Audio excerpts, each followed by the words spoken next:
बिस्मिल्लाहिर्रहमानिर्रहीम। अस्सलाम वालेकुम। ये है मदर ऑफ़ थाउजेंड और मदर ऑफ़ मिलियंस के फ्लावर्स। ये ब्लूमिंग कर रहे हैं और इनको बेल फ्लावर्स भी कहते हैं। ये अब फरवरी का मंथ तकरीबन ख़त्म होने को है, तो अब ये ब्लूमिंग पे आए हैं। ये नवंबर के मंथ में इनकी बड्स बनना शुरू हो जाती हैं और दिसंबर, जनवरी और फरवरी, अब फरवरी के मंथ में जब धूप आई है तो फिर ये ब्लूमिंग इनकी शुरू हुई है। नवंबर दिसंबर में अगर धूप नहीं आती, सूरज नहीं निकलता, तो फिर ये ब्लूमिंग में थोड़ा सा टाइम लेते हैं। तो इन पिछले दिनों बहुत ज़्यादा तेज़ हवाएं चली हैं, जिसकी वजह से ये बेंड हो चुके हैं, नीचे को इसकी ब्रांचेस टूटी हैं। और एक ये फ्लावर्स एक ये प्लांट है जो फ्लावरिंग कर रहा है।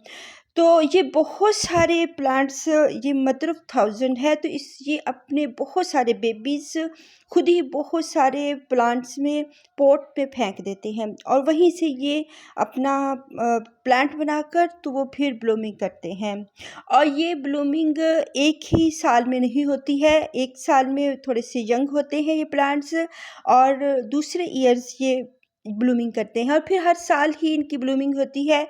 जो इनके जो बेबीज़ होते हैं वो फिर उससे नेक्स्ट ईयर करते हैं ब्लूमिंग, उसी साल नहीं करते हैं, क्योंकि उनको 2 साल चाहिए होते हैं। पहले वो छोटे बेबीज़ होते हैं और ये बिग पॉट है, तो जितना इनको बिग पॉट देंगे ये उतनी ही बिग फ्लावरिंग करेंगे और 2-3 स्टेप्स में ये फ्लावरिंग करते हैं। वैसे तो इनकी जड़ें इतनी नहीं बनती हैं, बहुत छोटे से छोटे पॉट में भी ये अपनी ब्लूमिंग करते हैं जब इनकी एज हो जाती है, जब ये मैच्योर हो जाते हैं। अब ये बहुत छोटी हाइट है इसकी, ये बहुत छोटे से एक तरह के पॉट, बोनसाई पॉट में लगा हुआ है, बहुत छोटे से पॉट में। और जब ये मैच्योर हुआ है तो इसने ब्लूमिंग अपनी स्टार्ट कर दी है।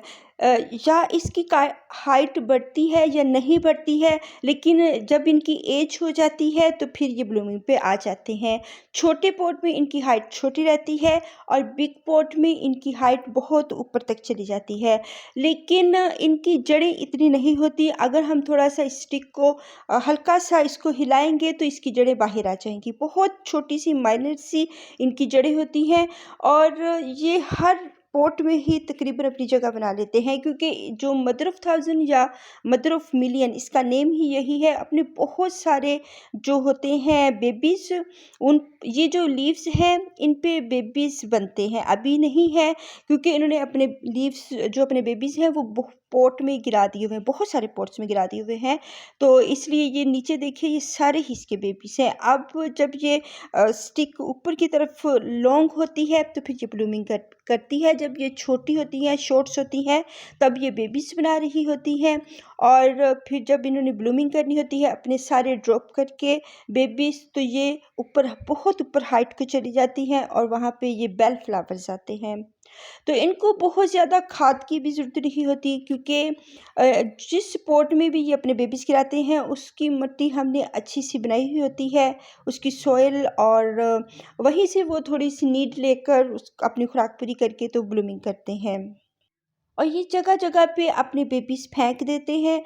हर पॉट में आपको इसका बेबीज़ निकलता हुआ नज़र आएगा और इनमें भी खूबसूरती है, ये बहुत खूबसूरत लगते हैं। इनमें कलर्स होते हैं, इनमें शेड्स होते हैं और ये वक्त के साथ साथ अपने कलर्स भी चेंज करते हैं और इन पे डॉट डॉट्स बने होते हैं, बहुत खूबसूरत लगते हैं। अगर इनकी ब्लूमिंग नहीं भी हो रही होती, ये गार्डन में इनकी अपनी जगह होती है और ये वैसे ही खूबसूरत लगते हैं अपनी लीफ से ही।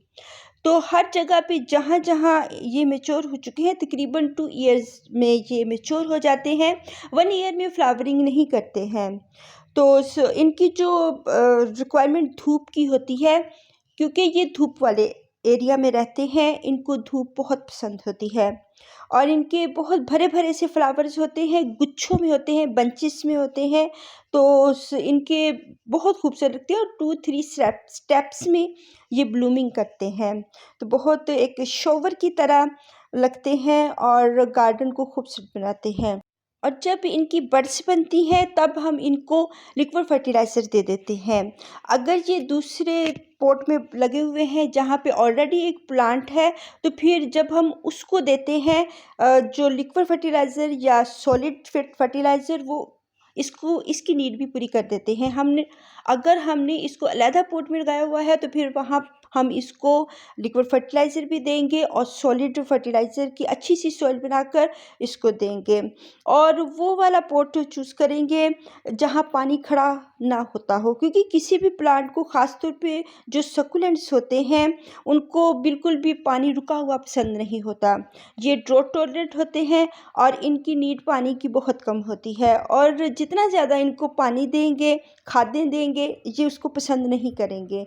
और एक मरतबा खाद तो देनी पड़ेगी, एक इनकी मिट्टी अच्छी सी बनानी पड़ेगी, और इनको हम सैंडी सॉइल देंगे, भल मिट्टी देंगे, और इसमें गोबर की खाद या लीफ कंपोस्ट और वर्मी कंपोस्ट में तो सारा कुछ होता है, वो वेस्ट होता है हमारे गार्डन का। और ये देखिए इसने सो मैनी बेबीज़ अपने पॉट में फेंके हुए हैं एक पॉट में, और ये वैसे ही बहुत खूबसूरत लग रहे हैं।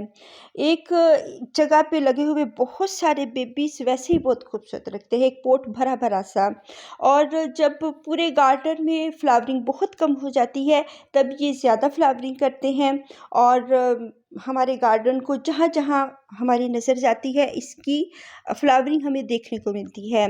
तो वर्मी कंपोस्ट में तो सारा कुछ ही ऐड होता है, उसमें तो बहुत कुछ होता है वर्मी कंपोस्ट में, और वो बहुत इजीली बन भी जाती है। जो किचन का वेस्ट होता है या हमारे गार्डन का वेस्ट होता है, एक शॉपर में डालें, उसको हल्का सा उसको मिस्टिंग करें, उसको बांध दें, तो वो खुद ही बनती रहेगी। 1 मंथ में, 2-3 मंथ में बिल्कुल तैयार हो जाती है। उसकी जो खाद होती है वर्मी कंपोस्ट बहुत ईजी है, उसमें खुद ब खुद वर्म पैदा होते हैं और वह खुद ब खुद ही उसको खाते रहते हैं, मिट्टी को जो वेस्ट होता है, और उसको मिट्टी में चेंज करते रहते हैं। बहुत अच्छी सी वो खाद होती है, उसमें सारे ही न्यूट्रिएंट्स होते हैं।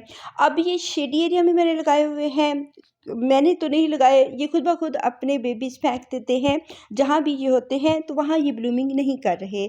इनको ब्लूमिंग करने के लिए, फ्लावरिंग के लिए धूप मस्ट है इनके लिए। तो जहाँ जहाँ से भी धूप वाला एरिया है, इनकी बहुत थिक ब्रांच होती है, बहुत मोटी सी ब्रांच होती है, और ये बेंड भी हो जाती हैं, ज़मीन की तरफ झुक जाती हैं। अगर इनको सहारा कोई वॉल का सहारा नहीं मिलता तो ये बहुत लॉन्ग लॉन्ग हो जाती हैं।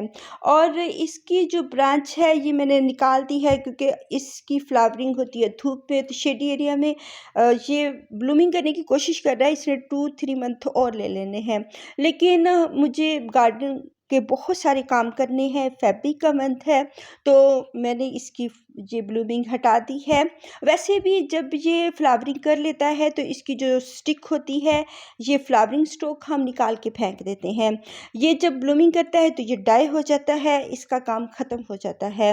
तो इसके जो नेक्स्ट बेबीज़ होते हैं वो फिर नेक्स्ट ईयर ब्लूमिंग करते हैं, और ये इसके जो बेबीज़ होते हैं हमारे पास रहते हैं, हर वक्त ही रहते हैं, क्योंकि ये उतनी देर डाई नहीं होता जितनी देर ये बहुत सारे बेबीज़ अपने फेंक ना जाए, और ये बहुत ज़्यादा प्रोवाइड कर लेता है बेबीज़, फिर ये डाई हो जाता है जब ये ब्लूमिंग करता है। अब ये स्टिक हमारे किसी काम की नहीं, इसके ऊपर बेबीज़ बनेंगे लेकिन उनकी ब्लूमिंग इतनी अच्छी नहीं होगी, या नहीं होगी तो फिर इस स्टिक का ये जो निकल रही है स्टॉक, फ्लावरिंग स्टॉक, ये हमारे किसी काम की नहीं है।